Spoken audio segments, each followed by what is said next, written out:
soarele luminează și noi ne bucurăm de energie gratuită. Iar acum ne aflăm la Ștefan Vodă și observăm că Moldova a luat amploare sursele regenerabile. Deci avem parcuri solare, eoliene, livezi europene, stații de pompare.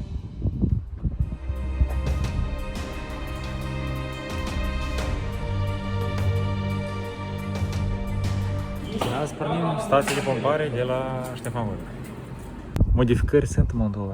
Poate că lumea le vede mai greu, dar lumea se dezvoltă. Vreți voi, nu vreți, dar Moldova a făcut careva modificări în ultimii 10 ani. Da, apele care ne înconjoară râul Nistru și Prut ajunge și în aceste rezervoare.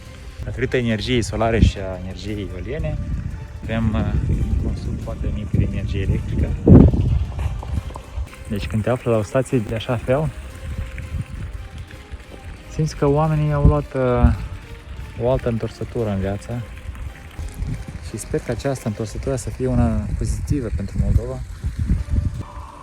Această energie este una verde, este una care nu poluează și este una care aduce beneficii în toate casele din Moldova.